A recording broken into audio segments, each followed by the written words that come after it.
Hello. जी भाई, पारस साहिब। जी। जी। अस्सलाम वालेकुम। वालेकुम सलाम। जी।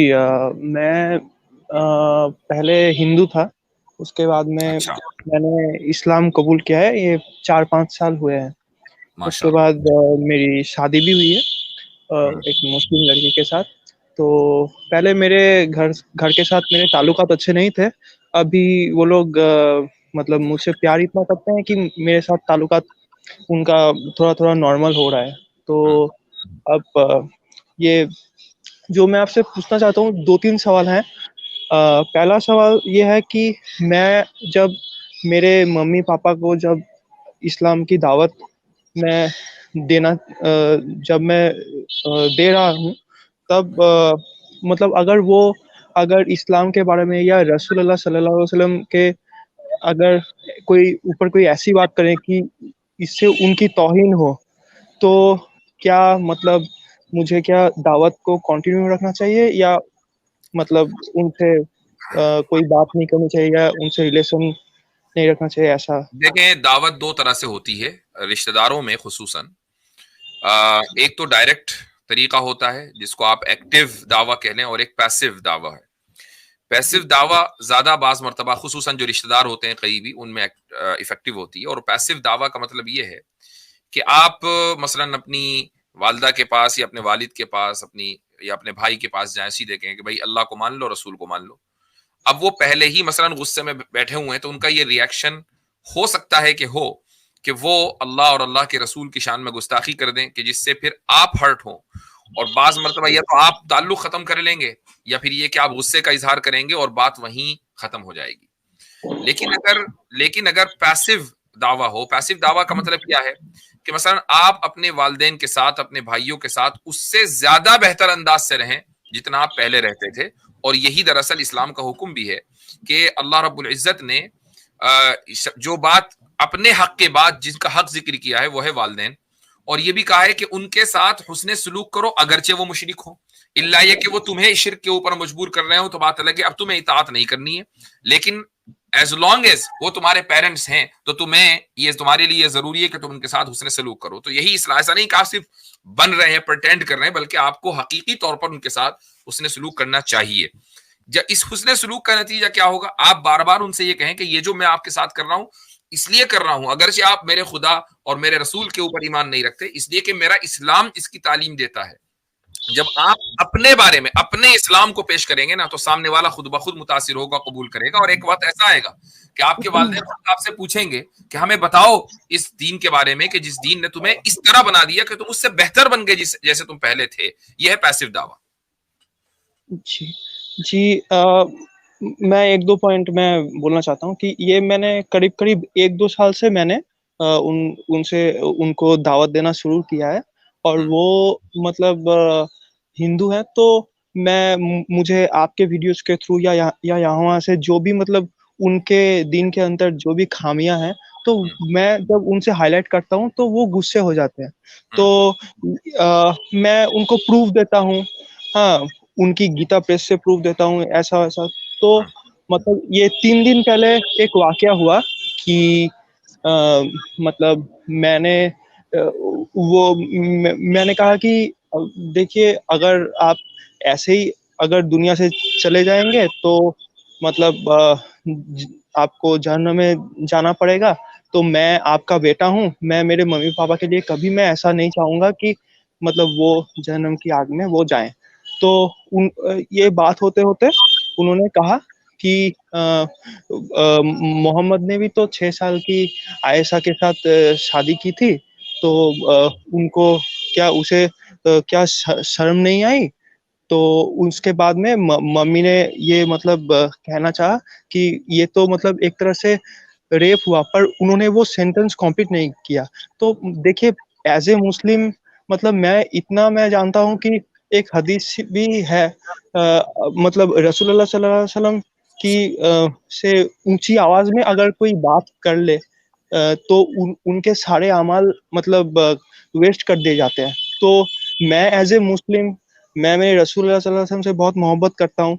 तो मैं ये सुन के मतलब ये डेरोगेटरी वर्ड सुन के कि उनको शर्म नहीं आई वो रेप ये ऐसा, हालांकि उन्होंने वो रेप सब पूरा नहीं कहा, तो मतलब मैं अब इसी मुश्किल में हूँ कि मेरा इसमें सही रिएक्शन क्या होना चाहिए।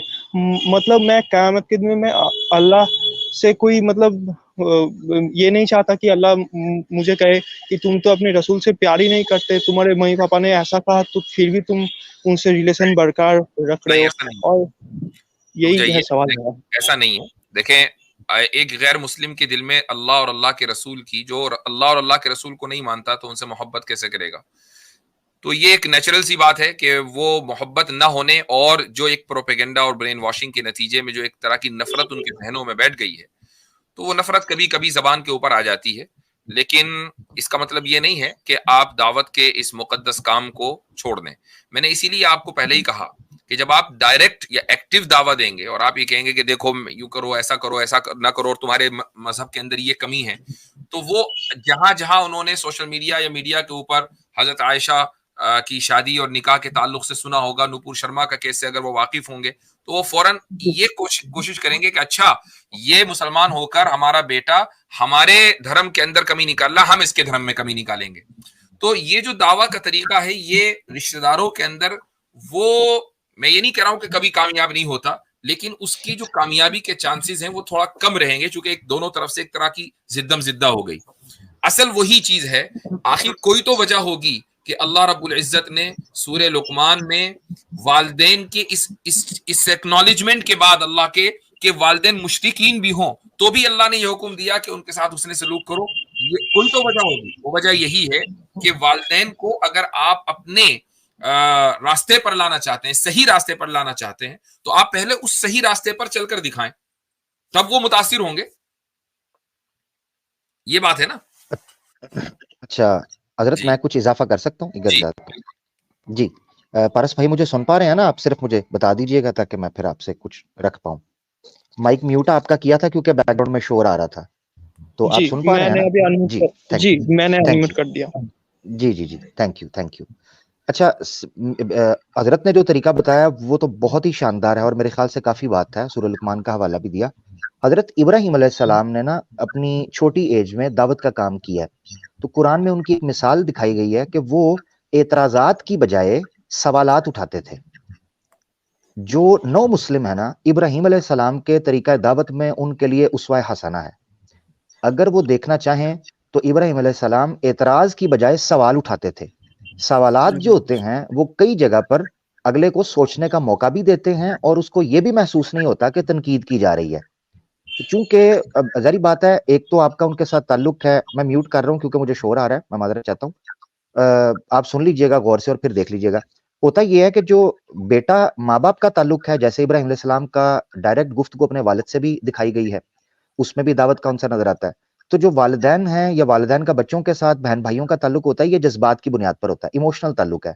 इसमें वो ज्यादातर जज्बाती होकर सोच रहे होते हैं, मंतकी या अकली यानी तर्क और बुद्धि इस्तेमाल नहीं कर रहे होते, बल्कि जज्बाती उनका जो स्वभाव है या भावनाएं हैं उनका वो इस्तेमाल कर रहे होते हैं। एक तो ये तरीका है।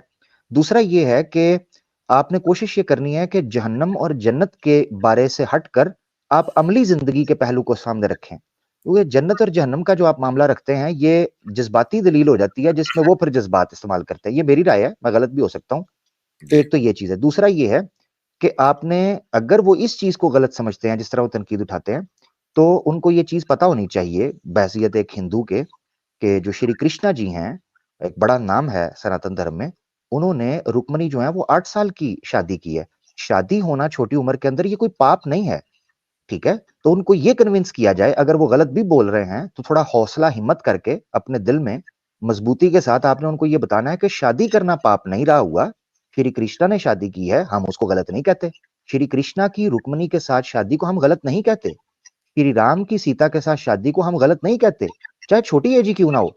ये उनको समझाना होगा कि शादी जिस तरह गलत नहीं हो सकती, इसी तरह मोहम्मद सल्लल्लाहु अलैहि वसल्लम ने हजरत आयशा से छोटी आयु में अगर शादी की है, वो शादी है, वो कोई रेप खुदा ना खास्ता या कोई गलत चीज, कोई व्यभिचार, ऐसी नाउजुबिल्ला कोई चीज नहीं थी। ये चीजें अगर रखें तो मेरे ख्याल से जिस तरह हजरत ने साथ बताया, अपना अच्छा अखलाक रखें, एक अच्छे बेटे बने। हमारे पास एक सनातनी दोस्त आए थे, उन्होंने इस्लाम कबूल किया। सनातन धर्म में जब वो थे, वो शराब पिया करते थे। उनके वालिद उनको रोक रोक के थक गए, वालदा उनकी माता जो है रोक रोक के थक गई कि शराब ना पियो, पढ़ाई नहीं करते। उन्होंने इस्लाम कबूल किया, शराब छोड़ दी। उनके माता पिता इतने इंप्रेस हुए कि इसने हमारी बात नहीं सुनी, धर्म की बात नहीं सुनी और इस्लाम कबूल किया, तो इतना अच्छा बेटा बन गया है कि सफाई सुथराई का ख्याल रखता है, शराब नहीं पीता और लड़कीबाजी से बच गया है और अपने आप को जो है ना वो सीधा रखता है और हमारा सम्मान करता है। ये चीजें जब आप दिखाएंगे तो आपके माता पिता को जब एक पॉजिटिव चेंज नजर आएगी कि ये उन जवान लड़कों की तरह नहीं है जो शराबें पिए, गाली गलौज करें, लड़कियां घुमाएं, आवारागर्दी करें, बल्कि एक अच्छा मोतबर इंसान बन गया, तो फिर आपको आधी दावत आपकी वैसे हो जाएगी जैसे हजरत ने बताया कि वालिदैन के साथ अच्छे से ताल्लुक रखें। ये मेरी गुजारिश थी मेरा भाई। चलें जी और एक दो सवाल हैं सर। मैं एक्चुअली थोड़ी मुश्किल में हूँ, मतलब मुझे क्या करना चाहिए वो मुझे समझ नहीं आ रहा है। और एक बात जो पूछना चाहता हूँ कि मेरे पापा वो 3 दिन के पहले वो उन्होंने बहुत ही एक डेरोगेटरी वर्ड कहा था रसूलुल्लाह सल्लल्लाहु अलैहि वसल्लम के चले बारे में। तो ऐसे करें, मैं आपको एक चीज बताता हूँ प्रास भाई, ये सारी चीजें आप हजरत को ईमेल कर दें, ठीक है, या उनके साथ पर्सनल डिस्कशन कर लें, क्योंकि सारी एक ही कैटेगरी के अंडर आ रही हैं। इसका सबका जवाब वही है जो हजरत ने स्टार्ट में दे दिया है। तो एक एक डेरोगेटरी वर्ड आप बोल के उसकी टेंशन ना लें, ठीक है मेरा भाई, बेफिक्र नहीं, बस मुझे बस एक बस चीज आप बोल नहीं दीजिए, वो हो गया। मतलब वो आप ऐसे करें, मैं आपको वर्ड। बता परास भाई, नहीं मैं आपको बता रहा हूं ना, आप देखा वो मेरा ईमेल ईमेल कर चल दें। रहा है, आप मेरा चल ईमेल रहा है, नोट कर लीजिए और मुझे आप ईमेल कर दें इंशाल्लाह, और अपना यही नाम रखिएगा ताकि मुझे पता चल जाए कि आप कौन हैं। बहुत शुक्रिया, थैंक यू। ठीक है, ओके। अच्छा जी।